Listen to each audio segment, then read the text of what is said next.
నిమ్మగడ్డ శ్యామల వంటింటికి స్వాగతం. ఈరోజు నేను పచ్చి మామిడికాయలు ఒక 4 తీసుకున్నాను. ఈ 4ని శుభ్రంగా పీలర్తో చెక్కు తీశాను. చెక్కు తీసి ఇట్లా సన్నగా పొడవుగా ముక్క కట్ చేసుకున్నాను. కట్ చేసుకొని వీటిని ఏం చేస్తానంటే కొంచెమే ఉప్పేస్తాను. ఉప్పేసేసి ఎండబెట్టుకుంటాను. ఆ ప్రాసెస్ అంతా కూడా చూపిస్తాను. ఇవి చక్కగా చెక్కు తీసి 4 కాయలు ముక్కలు దొరికాను. ఈ ముక్కలు ఇట్లా సన్న సన్నగా పొడుగ్గా దొరికాను. ఇందులోకి ఒక కొలత ఉండదు, ఏముండదు, ఉప్పు అంతే. ఈ ముక్కలకి కొంచెం ఉప్పు చాలు. ఈ ఉప్పు ఇట్లా వేసి, దీనికి ఒక కొలత ఉండదు, దీన్ని ఇట్లా వేసి కాస్త పసుపు కూడా వేయాలి. పసుపు మనకి చక్కగా యాంటీబయాటిక్ కదా, కలర్ఫుల్గా కూడా కలర్గా ఉంటుంది. ఇట్లా వీటిని కలిపేసేసుకొని ఒక 10 నిమిషాలు, 10 నిమిషాలు కూడా ఉండక్కర్లేదు, ఓటు వచ్చేస్తుంది. ఇట్లా కలుపుకుంటే చాలు.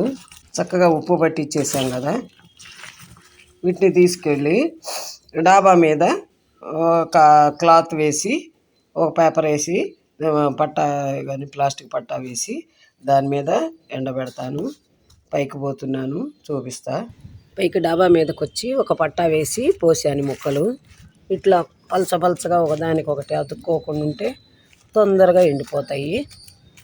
ఈ ఎండిపోయిన తర్వాత వీటిని దాదాపు మంచి ఎండ ఉంటే ఈ ఒక్క రోజుకే ఎండిపోతాయి, లేదా ఇంకొక రోజు. ఎరిగిన వాటిని, ఎండిన వాటిని చక్కగా మనం ఒక గాజు సీసాలో పెట్టుకొని ఫ్రిడ్జ్లోనే పెట్టుకోక్కర్లేదు, విడిగా ఇంట్లో పెట్టుకుంటే మన మామిడికాయలు లేని రోజుల్లో కూడా చక్కగా మామిడికాయ పప్పులో వేసుకోవచ్చు, కూరల్లో వీటి పచ్చళ్ళలో వేసుకోవచ్చు, రకరకాలుగా వాడుకోవచ్చు. అందుకని నేను ఇట్లా మామిడికాయలు వచ్చే టైంలో ఇట్లా ఒరుగులు కూడా చేసి పెట్టుకుంటే మనం లేని రోజుల్లో కూడా మంచిగా వాడుకుంటాం. చింతపండు బదులు ఇది వాడుకుంటే ఆరోగ్యానికి కూడా మంచిదని మా పెద్దవాళ్ళు చేస్తున్నది నేను చూశాను. అందుకనే నాకు ఇప్పుడు గుర్తొచ్చి నేను ఇవాళ వాకిట్లో 4 మామిడికాయలు వస్తే కొనేసి వెంటనే చేసి మన వాళ్ళందరికీ చూపిద్దామని వీడియో చేశాను. ఆ 4 కాయల ముక్కలు చక్కగా ఎండబెట్టాను నేను. అయితే ఒక్క రోజులో ఎండలేదు, 3 రోజులు పట్టింది. 3 రోజులు ఎండేటప్పటికి చక్కగా ఇట్లా గుల్లలుగా వచ్చేసినాయి. బాగా ఎండాలన్నమాట. ఇట్లా ఎండితే మనకి సంవత్సరం నెల ఉంటుంది. ఫ్రిడ్జ్లో ఉంటే సంవత్సరం పెట్టుకోవచ్చండి, ఫ్రిడ్జ్లో అయినా. లేదంటారా, ఫ్రిడ్జ్ లేని వాళ్ళు విడిగా అయినా కూడా దీన్ని ఓ డబ్బాలో పోసి